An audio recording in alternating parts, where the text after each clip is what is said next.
Amen. Praise God. So magandang araw po sa bawat isa. Naniniwala po ako na hinanda na ng Panginoon ang ating mga puso and you're ready to receive the Word of God, the powerful Word of God today. At naniniwala po ako na kung saan, sabi ng Bible, hindi lamang tayo nabubuhay sa tinapay, kundi sa bawat salita na namumutawi sa bibig ng ating Panginoon. At dalangin ko nawa maging spiritually nourished, spiritually healthy ang ating pong pagsasalusaluhan ngayong araw na ito. At as you receive the Word of God today, hayaan mo na mag-sink in ng maigi itong pag-uusapan natin dahil napaka-importante po nito. Tayo po ay nasa third installment ng ating series for the month of April entitled Meltdown. So ano po yung tamang response natin kapag tayo ay unti-unting nauupos na parang kandila? Yung unti-unting nawawala na parang bula o parang puno na unti-unti tayong natutuyo. Ano po yung magiging response natin doon? Ano ang gusto ng Panginoon na response natin? At ano ang ginagawa ng Panginoon sa panahon ng mga ganong klaseng sitwasyon ng ating buhay? So let's get started. According to World Health Organization, WHO, on March 31, 2023, an estimated 3.8% of the population experienced depression.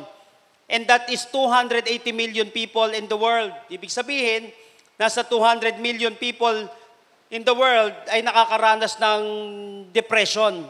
Ganun po karami. So ito pong depressive disorder na ito, actually yung depression, ito po yung depressive disorder. Ito po ay common mental disorder. Ibig sabihin common, halos lahat nararanasan ito o pwedeng makaranas nito. So it involves a depressed mood, loss of pleasure, interest in activities for long periods of time.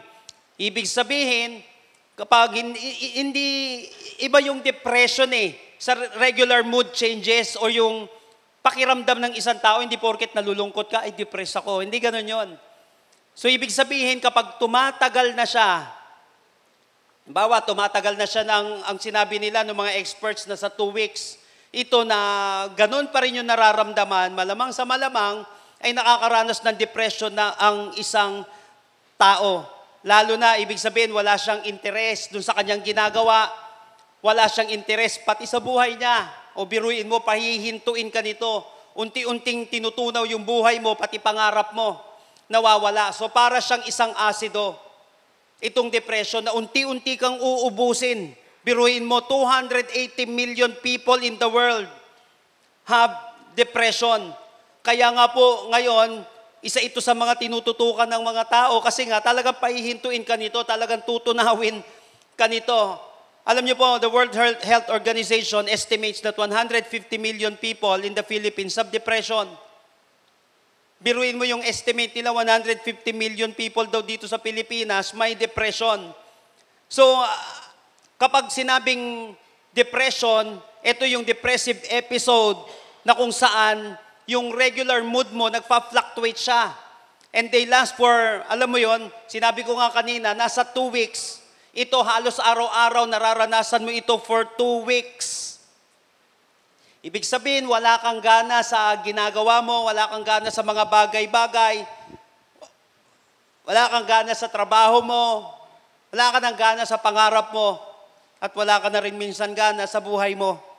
Ngayon ang tanong, paano natin lalabanan itong fatal depression na ito? How to fight this fatal depression? So ngayong araw na ito, let us study the life of a great man of God who fought and eventually won depression. Kahit pala ikaw ay, sabihin na natin na matured, ikaw ay napakatagal na sa pananampalataya, o kaya ang tagal mo na nabubuhay sa mundo, lalaban at lalaban ka pa rin sa depression. Yun nga, napaka-importante yung paglaban. Napaka-importante kasi 3 responses ng tao, di ba? Fight, flight, saka freeze.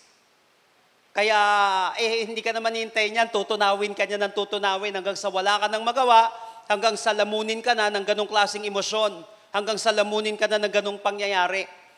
At alam niyo po ba, makikita natin dito, paano ba natin ito mapagtatagumpayan? So I want you to open your Bible with me in Psalm 42, verses 5 hanggang 6.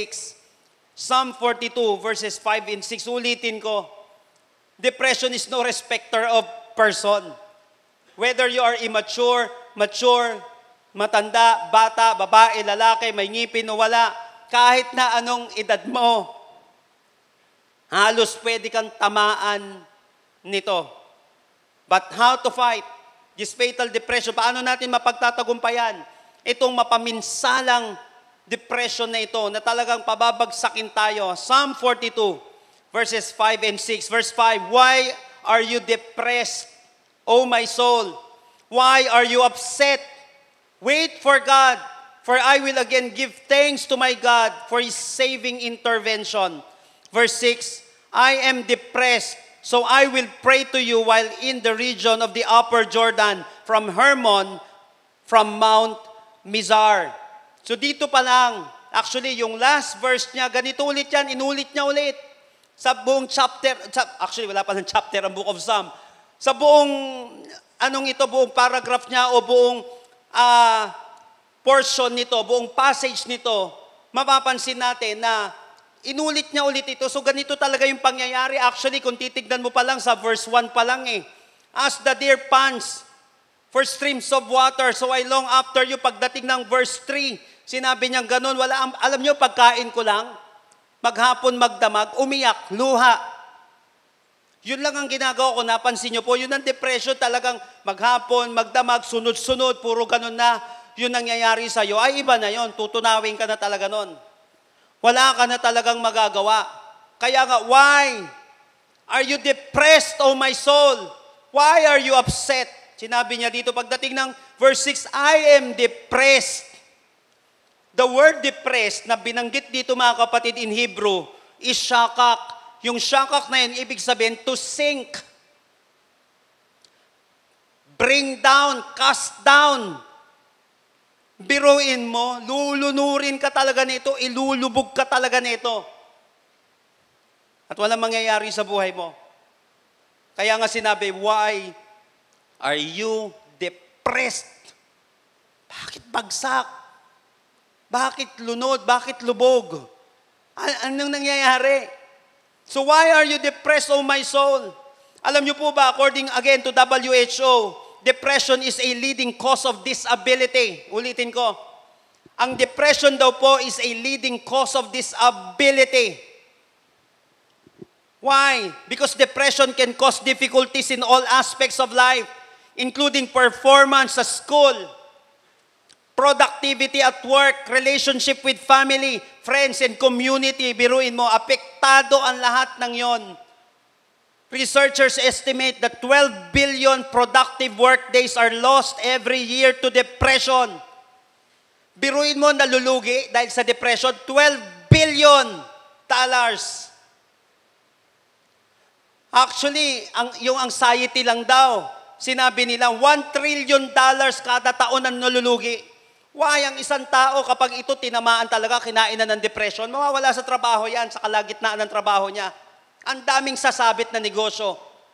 Ang daming sasabit na trabaho. Dahil dito, ang nalulugi because of that depression, $12 billion kada taon. Yung anxiety, $1 trillion. Uubusin ka talaga nito. Damay pa ibang tao sa paligid natin. So people with depression are at increased risk of suicide. Alam niyo po ba, research also shows strong relationship between depression and physical health, including cardiovascular disease, cancer, diabetes, and respiratory diseases. Kaya nga, kung isa-summarize natin ito, sinabi ng mga expert that depression is a common mental disorder. Common ito. Hindi mo pwedeng sabihin na, hindi ako tatamaan nito. Ito nga lingkod ng Panginoon, at napakaraming lingkod ng Panginoon, mga spiritual giants, kung tawagin natin, tinamaan ng depression. At alam niyo po ba mga kapatid, 5% ng adults nagsasuffer the depression, yan yung 60 years old pataas. Yung 5% na nagsasuffer ng depression, 60 years old pataas. Hindi ko nababanggitin kung ano mga dahilan. So marami ng mga inaalala, marami ng mga niwan na nila ako, Yung gano'n, wala na akong magagawa, wala na akong silbi. Marami pong mga dahilan. At alam niyo po ba, more women are affected by depression than men. Pagdating sa mga babae po, usually at tinatamaan yan yung sa panahon ng pagbubuntis nila at sa after nilang manganak. Kaya maintindihan na, madalas yan yung tinatamaan po. And depression can lead to suicide. Pero, tingnan nyo 60 years old, madalas na tinatamaan ng depression, pero hindi sila nagpapakamatay. Ang nagtatangka, nakitili ng buhay nila, yun nasa 15 years old hanggang 24 years old. Kaya lang good news. Sinabi po ng mga experts that there is effective treatment for mild, moderate, and severe depression. Yun ang good news. May effective treatment ito. Kaya lang maraming mga kapamaraanan hanggang ngayon, tinitignan pa rin nila. Ito, ngayon na pag-uusapan natin, yung hindi madalas pinag-uusapan na napaka-effective. That's why ang title po ng ating pag-uusapan natin ngayon is The Spiritual Prescription for Depression. What therapy doesn't teach you and spirituality can give you. Dito naman tayo sa kabilang side na napaka-effective. Ano hindi nabibigay ng secular therapy na kung saan na ibibigay siya ng spiritual therapy, ng salita ng Panginoon, ng relasyon natin sa Panginoon na napaka-effective. Biruin mo, talagang tinamaan ito. Talagang pinapabagsak siya. Why are you depressed, O my soul? I am depressed. Verses 5 and 6. Spiritual prescription for depression. Number 1. Na kung saan napaka-importante nito, I don't know. Kung sino po sa atin, nasa anxiety level pa lang, or nasa depression na, o tumatagal na yan, naniniwala po ako, mga kapatid, na maybe kaya mo mapapakinggan ito, nais kang kausapin ng Panginoon, wala mang magawa ang iba, pero may ang Panginoon ay may magagawa pa. Sinabi natin, di ba, there is an effective treatment for this. Kayang magpagaling ng salita ng Panginoon para sa iyong kalagayan. Number 1, verse 5. Why are you depressed, O my soul? Why are you upset? Wait for God. Di ba, sinabi natin, talagang papahintuin ka nito. Apektado yung buhay mo, yung kabuhayan mo, pati yung mga tao sa paligid natin. Marami ng napuruhan because of depression. So don't flight, don't freeze. You must fight. Kinakailangan paglabanan natin ito. Kapag wala kang ginawa, wala mangyayari, wala ka nang magagawa. Ulitin ko, kapag wala kang ginawa, wala ka nang magagawa. Kaya mapapansin natin dito, dapat may gawin ka. Why are you depressed, O my soul? Why are you upset? Wait for God. So number 1, ano ba itong spiritual prescription for depression? Number 1, wait for God expectantly. Biruin mo, sinabi niya dito, bakit ka depressed? Maraming mga tao na evaluate naman nila yung buhay nila. Tinignan nila, mukhang tinatamaan na yata ako ng anxiety. Mukhang tinatamaan na ako ng depression. Mukhang wala nang nangyayari. Malalaman mo naman napapunta ka na doon kasi humihinto ka Kinakain ka buong araw noon. Ngayon, sinabi niya, why are you depressed, O my soul? Why are you upset? Tapos sinabi dito, wait for God. Siyempre kapag binasa natin ng simple ito, ano ba tong wait? Wala nga nangyari sa akin katutulala Tapos wait for God pa. Napaka-powerful po nitong spiritual prescription na ito. Wait for God expectantly. Yung word na wait na ginamit dito is the Hebrew word yahal. It means to wait, hope, expectant, expect, tarry, stay, trust. Now, to wait for God expectantly, it means number 1, don't lose hope. Don't lose hope. Kaya nga, ito po yung reason why number of translation ginamit nila. For example, sa NASB, sa NIV, sa ESV, yung word na hope. Kaya nga yung Hebrew word na yahal, isa sa ibig sabihin nito is hope. So don't lose hope. So the person waiting is hopeful or expectant. Kapag sinabing wait, hindi ito yung tumulala. Pag sinabi dito madalas sa Bible, actually maraming beses ulit na sa 40 plus, na paulit-ulit yung ibig sabihin ng wait dito is to be hopeful. Those who wait upon the Lord, ang ibig sabihin ng those, kaya nga dinirekta na ng iba, those who hope upon the Lord shall renew their strength. So don't lose hope. Kasi po, tinatamaan ng depression ang taong nawawalan na ng pag-asa o nawawalan na ng inaasahan. So once mawala na yung inaasahan na yan o mawala na yung pag-asang yan, dun ka natatamaan nito, dun ka nakakainin. Someone said that hope is the companion of power and mother of success. For who so hopes strongly has within him the gift of miracles. Hanggat may hope ka daw, ibig sabihin meron kang gift of miracle.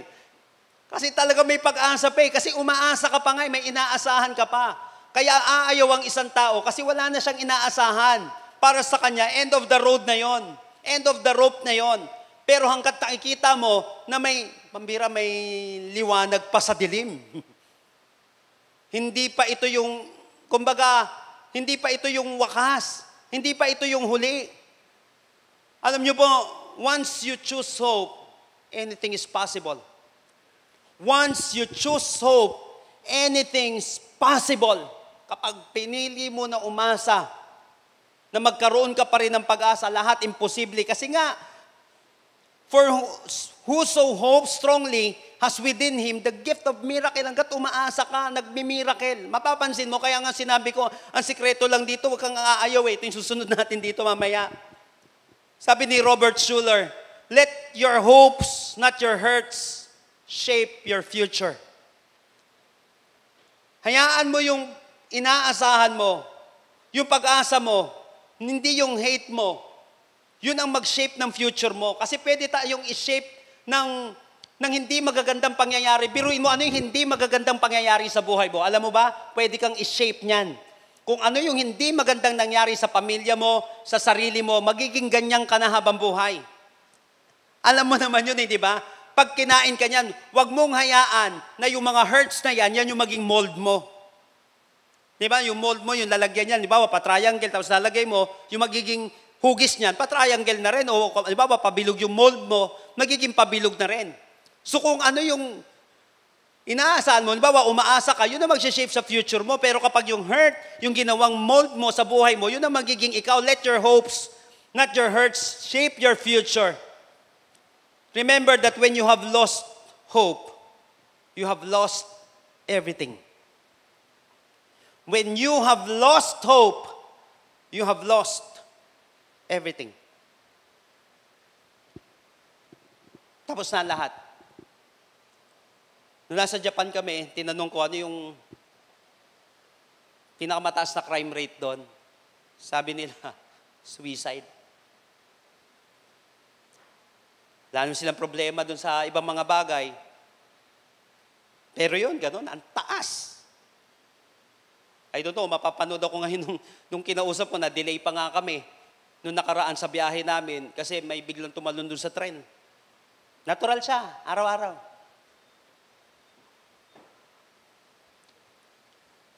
And I realized that when you lose hope, you have lost everything. That's why yung wait for God expectantly, napaka-powerful nito. Ibig sabihin nito, don't lose hope. Because when you lost hope, you have lost everything. Pangalawa, second, it means don't give up. The psalmist presents a mixture of emotion. Dito, at mapapansin natin dito, na kung saan napakatindi ng kanyang pinagdadaanan. Actually, yung word na wait dito, di ba sinabi natin yung yahal? It means to wait, hope, expect, tarry. Stay, ang ibig sabihin nito. So tarry means to stay longer than intended. Pag sinabing tarry, stay longer than intended, ibig sabihin, tiis pa. So ito pala yung nagwi-wait expectantly. Hindi pangkaraniwan na patience yung ina-apply niya sa sarili niya, sa ibang tao. Kasi alam mo, may pag-asa pa rin eh. Stay longer, don't give up. Like what I'm always saying, many people fail in life not by lack of intelligence, but by lack of patience. Napakaraming mga tao, di ba, ang tataas sa pinag-aralan. Ang tatalino. Hanyari, hindi intelligence. Ang issue, patience. Kaya nga more than competence, number one pa rin ang karakter. Aanhin mo yung competence mo, napakagaling mo, kuguho ka rin naman. Dahil mahina yung EQ natin. Ang taas ng IQ, mahina yung EQ, bagsak pa rin. Importante ang IQ, but mas importante yung EQ. Kasi, aanhin mo, paano ka magpapatuloy? Umayaw ka na. Eh, hindi masyadong mataas ang IQ, magpapatuloy yun. Ititrain niyo yung sarili niya kahit nahihirapan siya. Siya yung makakaangat-angat. Siya yung maiiwan. Siya yung matitira. Don't give up. Pag sinabing, wait for God expectantly, don't lose hope. Huwag mawawalan yung pag-asa mo higit sa lahat. Mawawala yung ibang tao, pero si Lord hindi mawawala. O paano ka ngayon mawawala ng pag-asa? Pangalawa, don't give up. Stay longer than intended. Tiis pa. Tiyaga pa. Alam niyo po, sa totoo lang, it's very hard to beat the person who won't give up. It's really hard to beat the person who won't give up. Hanggat hindi ka umaayaw, maniwala ka hanggat hindi umaayaw yung taong yon, hindi pa tapos ang laban. Napansin naman natin, ang daming mga laban sa takbuhan, di ba? Nadapa, siya pananalo. Ang dami natin nakita sa boxing, o kaya sa MMA, di ba? Nagulpi, pero siya pananalo sa dulo. Anyari, hindi umayaw. Because it's really hard to beat the person who won't give up. That's why sinabi natin, if you want na ma-overcome ang depression, ang spiritual prescription yan, wait for God expectantly. Wait for God, hindi simpleng pag-wait ito. Ibig sabihin, active waiting ito. Umaasa ka habang naghihintay ka, tapos hindi ka umaayaw habang naghihintay ka. Alam niyo po, ang ganda nung song. Hindi ko alam na ito pala yung isa sa finiture dun sa pelikula na The Fireproof. Alam niyo po, napakaganda nito. If you are in a relationship, napakagandang panoorin nitong Fireproof na to. Yung isang na-feature na kanta doon, ang title niya is While I'm Waiting. March 6, 2007, ni-release yung kantang ito. Yung While I'm Waiting. Nakalagay doon sa ilang linya niya, while I am waiting on you, Lord, and I am hopeful. I am waiting on you, Lord, sinabi dito, though it is painful. But patiently, I will wait. Tapos sinabi, I will move ahead, bold and confident. Biruin mo, yung sinabi kong active waiting I will move ahead, bold and confident, taking every step in obedience. Yung chorus niya, while I'm waiting, I will serve you. While I'm waiting, I will worship. While I'm waiting, I will not faint. I'll be running the race even while I wait. Why? If you don't give up on something you truly believe, you will always find a way. Ulitin ko. If you don't give up on something you truly believe in, you will always find a way. Pag naniniwala ka, nag-e-expect ka sa isang bagay, habang naghihintay ka, gumagawa ka ng paraan. So wait for God expectantly. Don't lose hope and don't give up. Kasi mawawala ang lahat. Si Lord hindi naman Pwedeng mawalan ka ng pag-asa, yung ibang tao ng pag-asa. Si Lord hindi naman mawawala because He is the Lord of hope. Ang ating Panginoon, pangalawa na prescription. Una, wait for God expectantly. Yung may ina-expect ka. Kasi God is not dead. He is alive. Di ba? Pangalawa, verse 5. Why are you depressed, O my soul? Why are you upset? Ang ganda na ito. Wait for God. Tapos sinabi niya sa susunod, for I will again give thanks to my God for His saving intervention.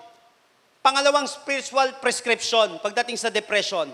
Wait for God expectantly. Pangalawa, praise God confidently. Biruin mo, isa kasi sa unang nawawala sa atin ay yung attitude of gratitude natin. Isa sa mga unang nawawala sa atin, yung pusong mapagpasalamat, pagbibigay ng papuri, nawawala na yung praise di ba? Sa buhay ng isang tao. So, gagawin mo, praise God confidently. O, di ba sinabi natin that when praise goes up, blessings come down. Ang liwanag sa Bible niyan, once umaangat ang papuri, yung blessing bumabagsak, inuulan ng pagpapala ang isang tao na kung saan umaangat yung kanyang papuri sa ating Panginoon. Alam niyo po, perhaps the most fascinating part of Psalm 42 is the ending. The most fascinating part nitong Psalm 42, itong ending. Why? Because the psalmist declares that even though he does not understand and feel rejected and oppressed, he will continue to praise God. Napansin mo, kahit na hindi ko maintindihan lahat ng bagay, hindi ako hihinto. Hindi naman lahat maiintindihan ko agad. Kahit ako nasasaktan, kahit nire-reject ako, hindi ako hihinto sa pagpupuri sa ating Panginoon. Hindi ako hihinto sa pagbibigay ng pasasalamat sa Kanya. Napansin mo yon? Praise God confidently. Huwag mong hahayaan na mawala yung papuri. Huwag mong hayaan na mawala yung pasasalamat. Once na nawala na yan, kasama ka ng mawawala niyan. Kaya nga, praise God confidently. Alam mo, ito sa totoo lang, mapapansin mo dito, sa Psalm 42, ang hilig niyang mag-self-talk. Pansinin niyo sa Bible, hindi kabaliwan to. For I will yet praise Him, my Savior and my God. Kinakausap niya, for I will again give thanks to my God for His saving intervention. Why are you depressed, O my soul? Why are you upset? Biruin mo, kinakausap niya sarili niya. Dalawa lang yan kumakausap sa sarili. Yung bumibigay na, saka yung hindi bumibigay. Yan lang hindi halata. Paano yun? Alam mo bumibigay ka na, nakausap mo sarili mo, wala si Lord. Pabagsak ka nun. Pero kapag ikaw, nagkakaroon ka ng self-talk, at nasa sentro nun ng Panginoon, pambihira, hindi ka bumibigay nun. Paahon ka nun. Now, how to praise God confidently? Paano ba tayo nagbibigay ng papuri kay Lord confidently? Di ba? Ulitin ko, when praise goes up, blessings come down. First, praise God for who He is. Kasi kailangan, mai-apply mo to. Tignan niyo po. For I will again give thanks to my God. Kinakailangan, mabigyan natin ng papuri ang Diyos kung sino siya. Bakit? Diyos yun eh. Paano ka nga na mawawala ng pag-asa? May Diyos kang inaasahan. Now, praise should have two components. Okay? Yung praise may two components. Number one is respect and number two is relationship. Tignan niyo po dito. For who He is, sino ba itong Diyos na ito? Napansin niyo, sinabi dito, for I will again give thanks to my God. Napansin mo, bakit ako confident sa Diyos na yan? Una, because He is God. Respect kay Lord yung kasi, kaya ka nagbibigay ng papuri, kasi nagpipay ka ng respect sa Kanya, kasi Diyos siya. Pangalawa, He is my God. Kaya nga, respect and relationship. Biruin mo, hindi naman lahat na nire-respeto mo, karelasyon mo eh. At hindi lahat ng binibigyan mo ng respect, may pakialam sa'yo. Yan ang katotohanan. Pero dito sinabi niya, I will give thanks to my God. Bakit ako confident? Una, because He is God. Pangalawa, He is my God. Bakit ka confident? Because He is God and He is your God. Praise God for who He is. Biruin mo yung Diyos na yan. Makapangyarihang Diyos. Tapos may relationship siya.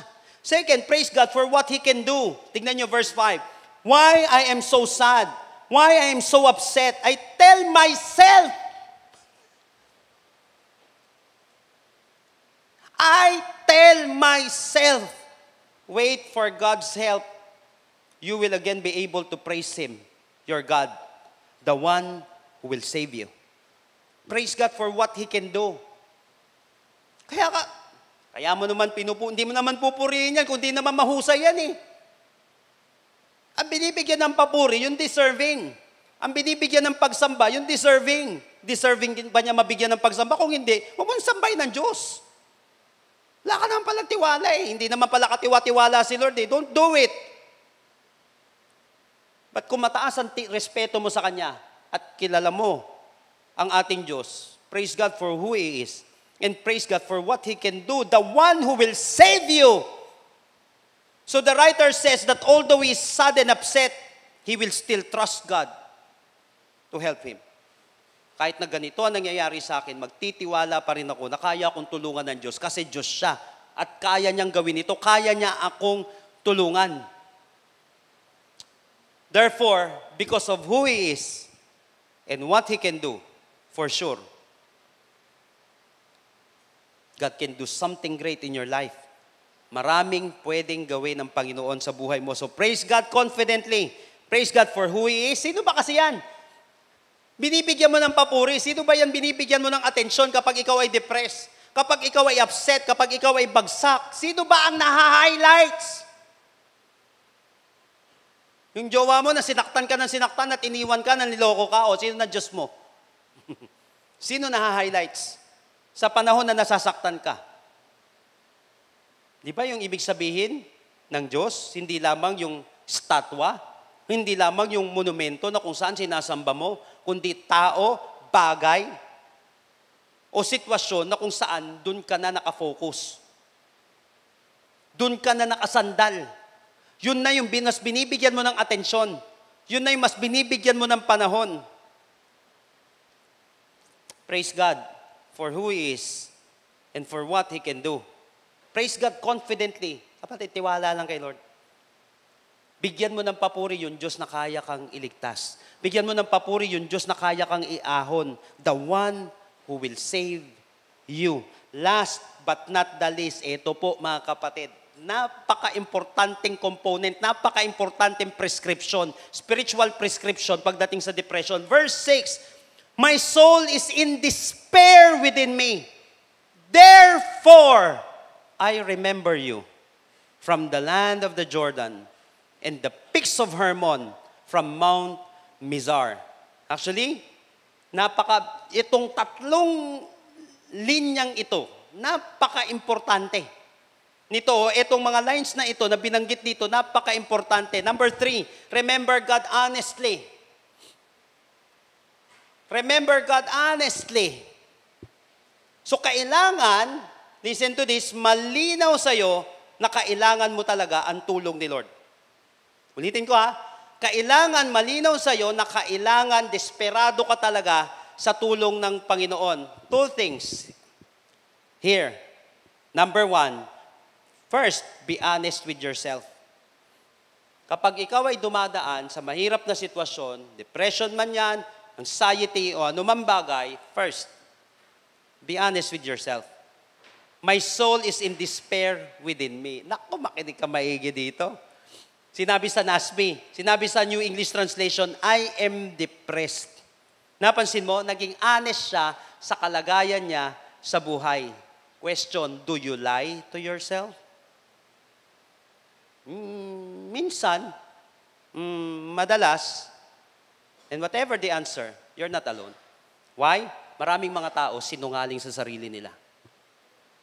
Ang daming pinagsisinungalingan. Pero mas sinungaling sila sa sarili nila. Alam mo po, may tinatapos akong course ngayon about life coaching. Sinabi nung isang instructor doon that the goal of coaching is ultimately to get people look in the mirror. Tignan mo to ha. The goal of coaching is ultimately to get people look in the mirror. Step 1. Ayun ang step 1. Goal mo, humarap siya sa salamin, makita niya sarili niya. Step 1 yon. And then take step 2, which is to take action on step 1. Yun yung step 2. Mag-take action ka dun sa nakita mo dun sa salamin na yon. Why? Nabi? Because it is hard to be honest with yourself. Maraming mga tao, mas sinungaling pa sa sarili nila. Why? Our pride and ego prevent us from seeing the truth. Yung pride natin, yung ego natin, yan ang nagpe-prevent para makita natin yung katotohanan from hearing the truth and accepting it as true. Alam mo ba that the hardest person to be honest with is yourself? The hardest person to be honest with is yourself. Because the hardest form of truth is being honest with yourself. The hardest form of truth is being honest with yourself. Ang hirap maging totoo sa sarili because of ego, because of pride. Yan na yung kalagayan mo. Hindi mo pa tinatanggap at hindi mo pa inaamin. Kaya be honest with yourself. The hardest form of truth is being honest with yourself. Paano ka gagaling? Akala mo okay ka. O pinipilit mo na okay naman ako eh. Hindi nga eh. Dinideceive ka ng sarili mo. Ay, pambira. Ang dami-daming pagsisinungalingan ng tao. Number 1, sarili niya. Jeremiah chapter 17 verse 9. The heart is more deceitful than all else and is desperately sick. Who can understand it? The heart is more deceitful. Biruin mo. Napaka-deceiving. Ito na nangyayari sa'yo, hindi mo pa inaamin. May nangyayari talaga hindi maganda. Paano mo gagamutin ang isang bagay na akala mo okay naman? Na sa totoo, hindi na maganda yung mangyayari. So, unang-una, kapag ikaw ay lalapit sa Diyos, be honest with yourself. My soul is in despair within me. I am depressed. Why? Kapag naging honest tayo, when we are honest with ourselves, ano mangyayari? We make better decisions. We can evaluate situations objectively and make choices that align with our values and goals.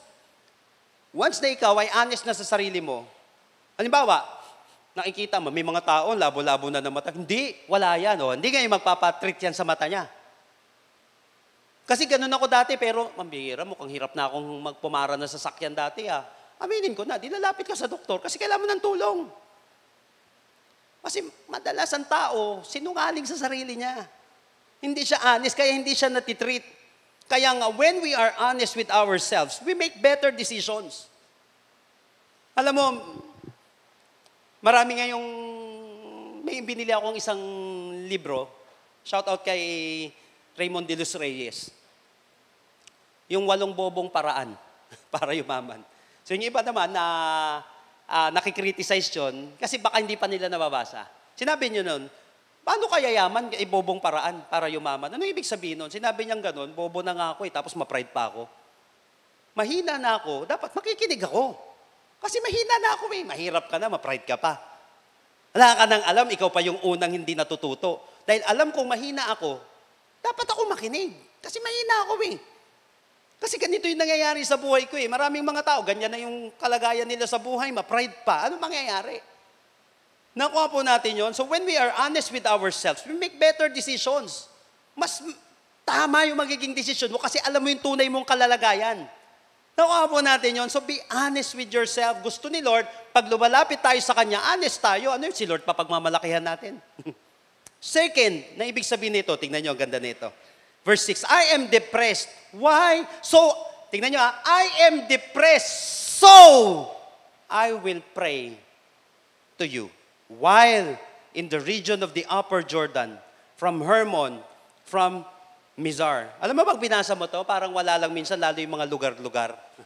Nasabi ko madalas sa mga estudyante ko, papansinin nyo yung numero, papansinin nyo yung mga lugar. Kasi minsan, malaki ang impact niyan dun sa statement ng taong yon. Alam niyo po, sinabi niya dito, I am depressed. Madalas yung mga tao, before ko ituloy ito, madalas yung mga tao sasabihin, eto na, yung iba na amin naman. I am depressed. Hirap ako. Yan. So I will. Anong kasunod? Bakit di ka maigi dito? Sinabi dito ng salmista, I am depressed, so I will pray to you. Maraming mga tao, I am depressed, so I will. Ano yung kasunod? Alam niyo po mga kapatid, yung Psalm 42, mapapansin natin that perhaps some of his grief, itong salmistang ito, is that he is away from Jerusalem. Kaya nga, kailan ako makakasamba, kailan ko magagawa ito. Napansin natin, ibig sabihin, malayo siya doon sa Jerusalem. Kasi ganun sa kanila, nung panahon na yon. Okay, ibig sabihin, malayo talaga. Hindi niya masyadong, talagang uhaw na uhaw siya pagdating sa ating Panginoon. That's why be hungry for God. Be honest with yourself and be hungry for God. Kinakailangan gutom na gutom ka pagdating kay Lord. I am depressed. So, depressed na nga ako Anong gagawin mo? So, I will pray to you. While in the region of the upper Jordan, kahit na nandirito pa ako sa upper Jordan at wala pa sa Jerusalem, kahit nandito pa ako sa ganitong kalagayan, kaya akong tulungan ng Diyos. Hindi ko kinakailangan pumunta sa bundok na yan.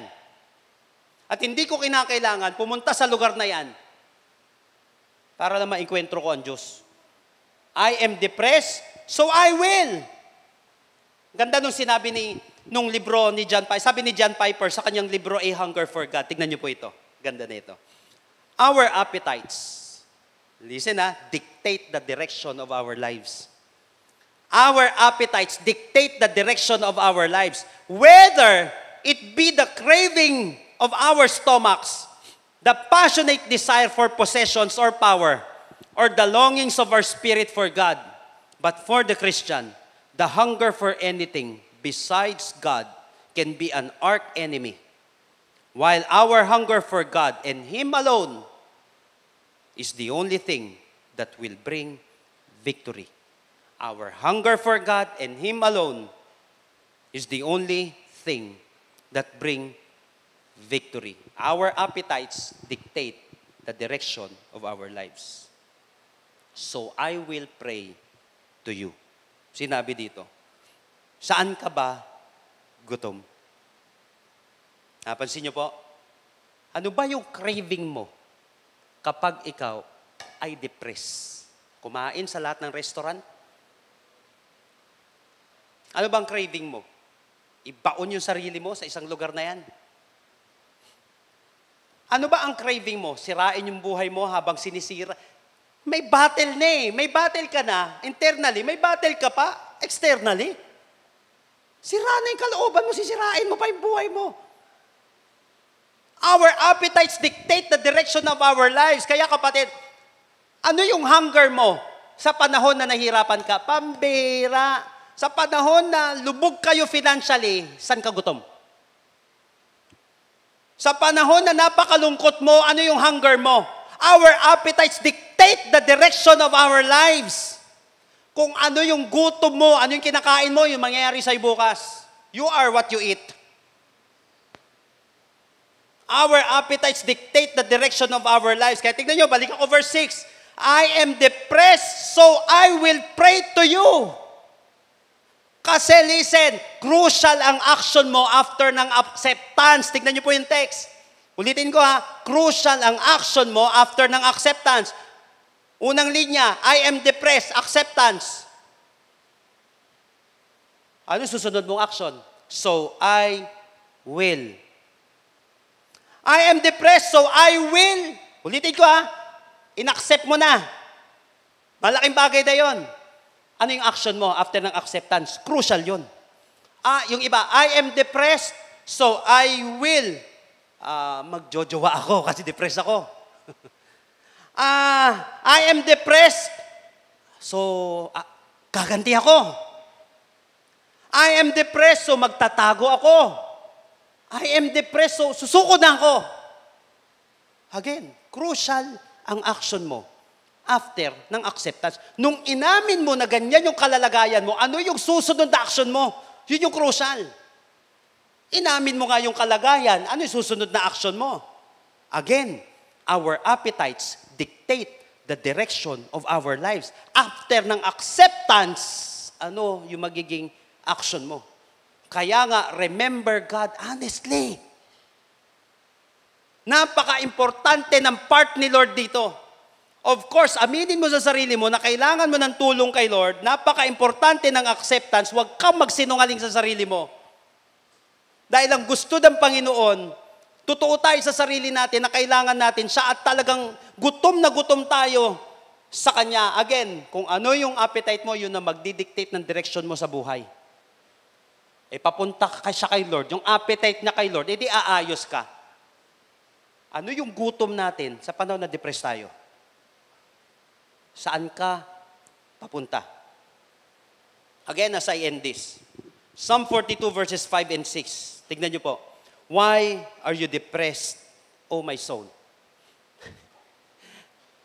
Ang lupit no? Why are you depressed? Bakit ka depressed? Kaluluwa ko. Why are you upset? Wait for God. Biruin mo. For I will again give thanks to my God for saving intervention. Alam niyo po, minsan nahihirapan akong ipayo to sa tao. Ang tagal na panahon. Kapag may mga kinakounsel ako, may mga taong minimentor ako, pero alam niyo po, napaka-powerful. Pinatunayan niya ng science. At pinatutunayan din yan ng scripture. self-talk. Ano yung sinasabi mo sa sarili mo sa panahon na bagsak ka? Napakabigat. Ano yung sinasabi mo sa puso mo, sa sarili mo, kapag bagsak yung buhay mo? Kumusta yung self-talk mo? Ano sinasabi mo? At napatunayan ko, kahit mismo scripture, pinapayo ito, why are you downcast, O my soul? Why so disturbed within me? Wait for God, for I will again give thanks to my God for His saving intervention. So mapapansin natin dito that the psalmist is speaking to his emotion. Napansin nyo pati sa book of Psalms, praise the Lord, O my soul. Tinutulak niya yung sarili mo. Saan mo kasi tinutulak yung sarili mo? Anong sinasabi mo sa sarili mo kapag depressed ka, kapag bagsak ka, kapag may anxiety ka? Kapag puno ka ng kahirapan, kapag ikaw ay nakaranas ng, alam mo yun, ng heartbreak. Kapag broke ka financially. Pag broken-hearted ka. Ano yung sinasabi mo sa sarili mo? The psalmist is speaking to his emotion. Why? Because he is not allowing his emotion to dictate his mind. Hindi niya hinahayaan yung emosyon niya, yun na magdidictate sa isip niya. Oh, sige, depressed ka. O, lalagay sa isip, depressed ako, wala namang mangyayari sa buhay ko. Dahil depressed ka, pabagsak yan, di ba? Sinabi natin, yung Hebrew word na ginamit dito, to sink. Porkit ganun na yung sitwasyon mo. Ganun na yung magiging direksyon ng buhay mo. Alam mo, sa totoo lang, we cannot allow our emotions to get the best of us and control our lives. Don't allow it. We cannot allow our action and even our analytical power to be dictated by how we feel. Huwag mong hahayaan na mag-govern sa'yo, kapatid, ay yung emotion mo. Why are you depressed, O my soul? Why are you upset? Wait for God. Napaka-importante ng self-talk na ito. Pagdating ng verse 6, itong bigat, no? Hindi siya sinungaling sa sarili niya eh. I am depressed, so I will. Ito yung malaking pagkakamali ko dati. May acceptance naman. Pero yung action ng problema, crucial pala siya. Oo, mahirap ako, so I will iinom, magda-drugs. Ano gagawin ko? Pupunta sa mga maling lugar? Inaccept mo yung katotohanan, pero mali ang action, bagsak lalo. I am depressed, so I will pray to you. While in the region of Upper Jordan, from Hermon, from Mount Mizar. It is the great blessing. Remember this, brothers and sisters, as I end this. It is a great blessing to be hungry and thirsty for Jesus. To hunger after the bread of life and to thirst for living water. What are the spiritual prescription for depression? Number 1, wait for God expectantly. It means don't lose hope and don't give up. Kay Lord ka umasa. At huwag kang aayaw. Do something. While I'm waiting, I will serve you. While I'm waiting, I will worship. While I'm waiting, I will not faint. Yung iba, hihintay ng jowa. Ang ginagawa mo, hindi ka nga nagsiserve eh. Mihingi ka kay Lord, pero hindi kay Lord yung pagsisilbi. Sino magbibigay sa'yo? Hindi si Lord. Wait for God expectantly. Don't lose hope. Kala mo lang huli na, pero kay Lord hindi. Alam ni Lord yung tamang timing. Praise God confidently. Praise God for who He is and what He can do. And then lastly, remember God honestly. Una, be honest with yourself. Huwag kang sinungaling sa sarili mo. And be hungry for God. Alam niyo po, one of the best books about depression na nabasa ko. Ito yung sinulat ni Nita Sweeney. Title pa lang panalo na eh. Naintindihan ko agad. One of the best books. Sinabi niya, depression hates a moving target.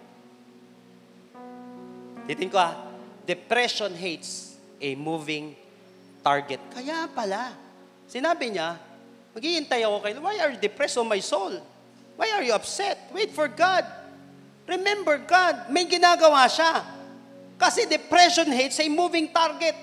Gusto ng depression, tanim mo yung sarili mo dyan, lublub mo yung sarili mo dyan sa ganyang sitwasyon, magtago ka, wala kang gawin. Yan ang inuubos ng depression. But depression hates a moving target. Hanggat gumagalaw ka, hanggat nagwe-wait ka actively, patiently, expectantly sa ating Panginoon, may magagawa ka. Ayaw na iniiwan ng depression yan. Yung moving target. Hanggat moving ka, lalo na direksyon mo papunta sa Panginoon, mapapansin mo na pagtagumpayan mo na siya. Therefore, you must be determined to move on and do something to make yourself better than yesterday. Again, I am depressed, so I will wait to you while in the region of the Upper Jordan. Kahit wala pa ako dito sa inaasahan kong lugar at gusto kong sitwasyon ng buhay ko, I will pray to you while I'm in this region. Ano yung ginagawa mo sa panahon mo ngayon? Napaka-importante niyan kung ano ang mangyayari sa iyo bukas. Although may ine-expect kang puntahan, although may ine-expect kang result, kapatid, yung ginagawa mo ngayon na magdetermine kung saan ka mapupunta bukas. So I will pray to you while. Kapatid, listen. May magagawa ka ngayon kahit wala ka pa bukas. May magagawa ka pa ngayon kahit wala pa sa kamay mo yung mga bagay na yan. Ano yung ginagawa mo ngayon? Direction mo dapat kay Lord. Our appetites dictate the direction of our life. Kung saan ka gutom, yun ang mangyayari sa buhay mo. Magutom ka sa Panginoon. I want you to close your eyes right now. If any one of you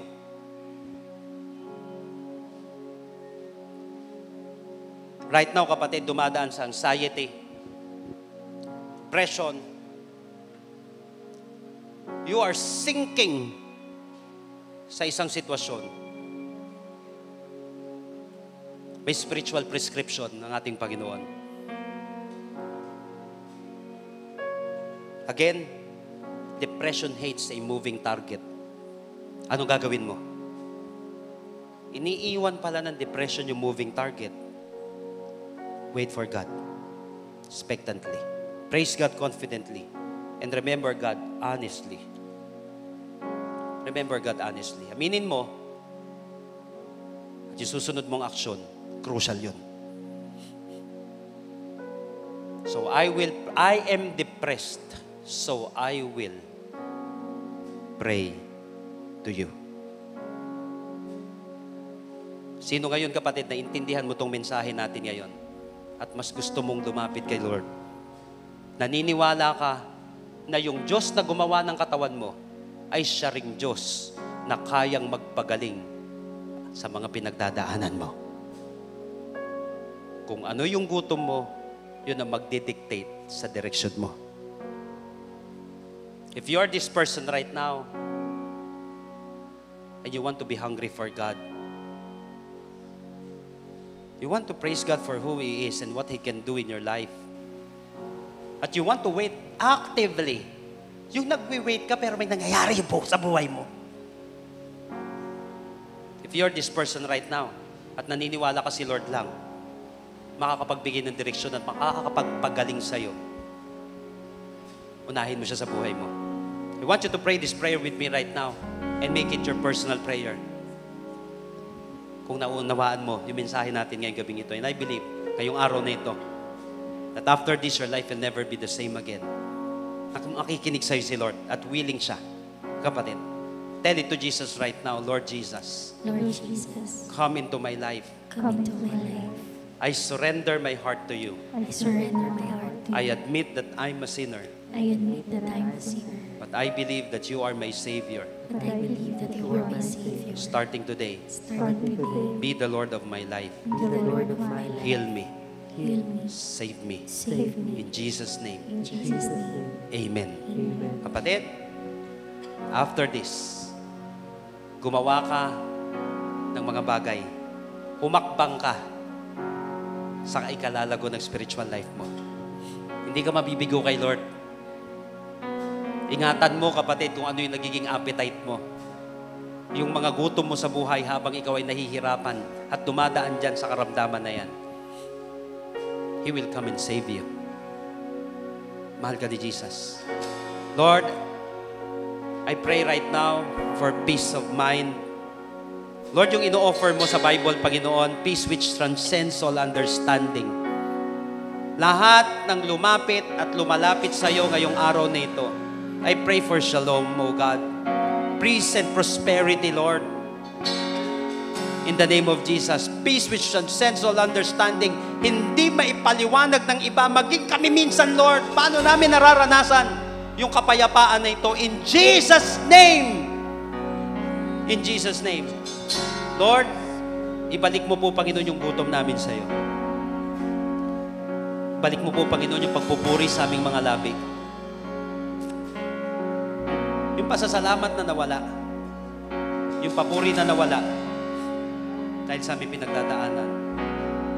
Ngayong oras na ito, kapatid, just come to God.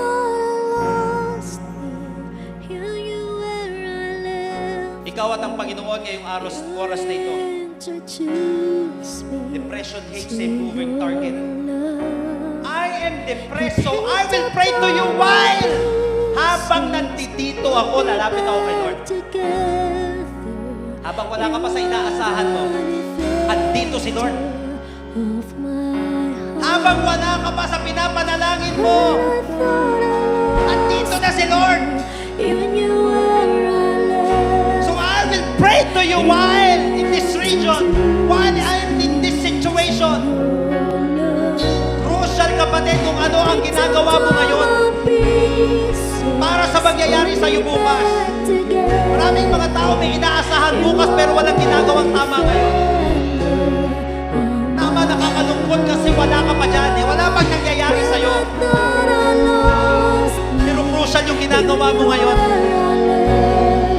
Sa mga depressed, sa mga nakaranas ng failure, sa mga nakaranas ng pagbagsak, I am depressed, so I will pray to you while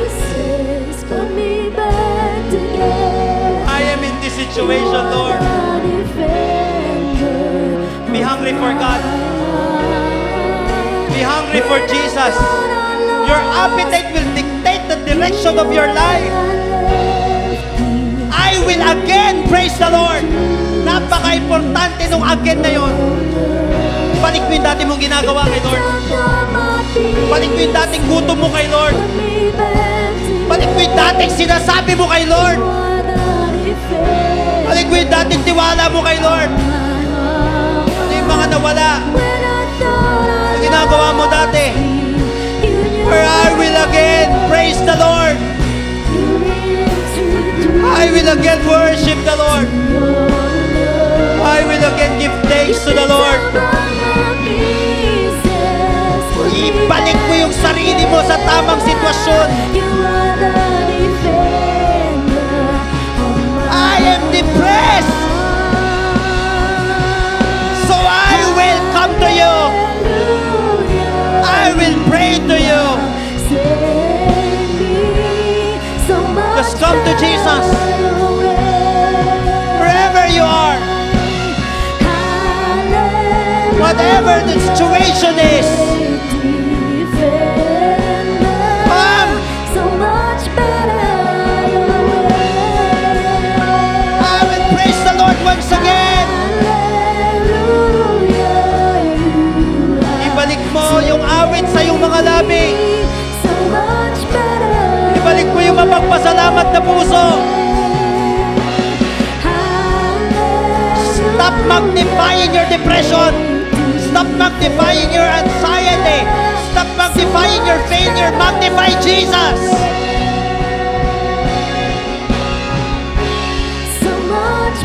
Magnify the one who can save you, who can heal you, who can do something in your situation.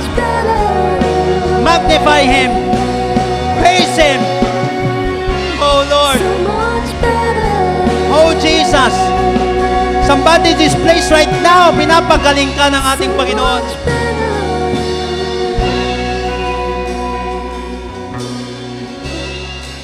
And praise goes up. Blessings come down.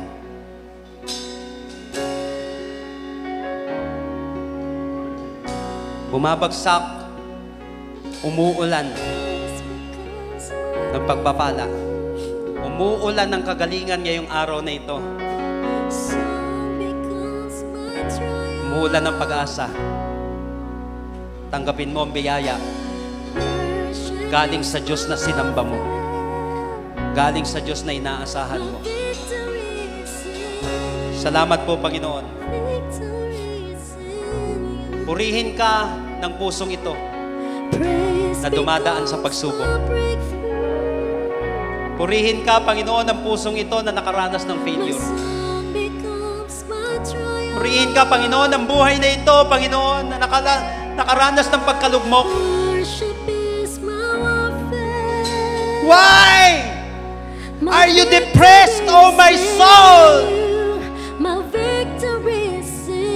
Why? Wait for God. Wait for God. For I will again give thanks. Ibalik mo na yung dapat mong ibalik kay Lord. For I will again give thanks. Balik mo yung nawala. Yung nawalang awit mo kay Lord. Yung nawalang pasasalamat mo kay Lord. Yung nawalang tiwala mo kay Lord. Balik mo na yun, kapatid. Balik mo na yun. Oh, hallelujah. Oh, Jesus. Worship is my warfare. Oh, Lord. My victory is in you. My victory is in you.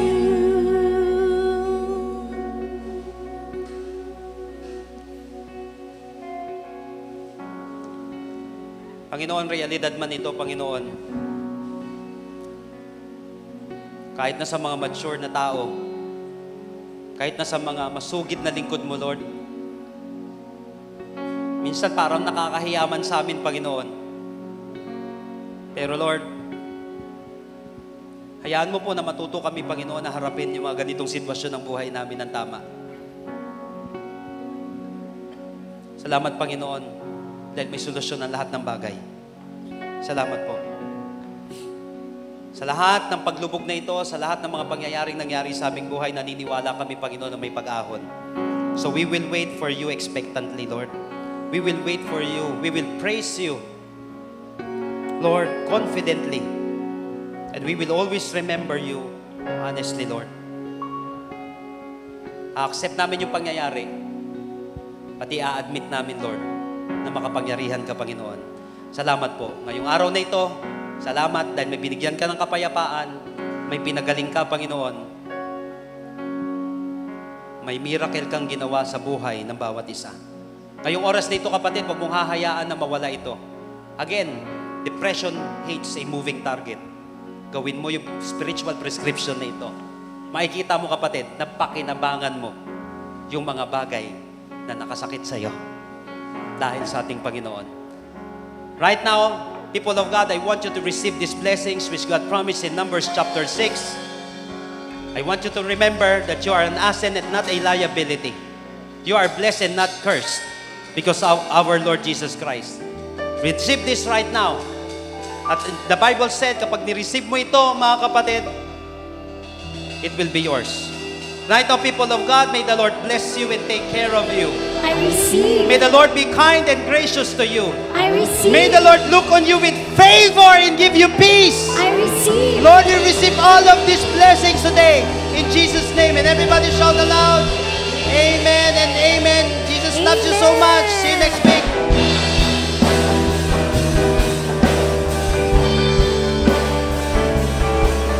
On Christ the solid rock I stand. All other ground is sinking sand. On Christ the solid rock I stand. But by the grace of God, on Christ the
again next week.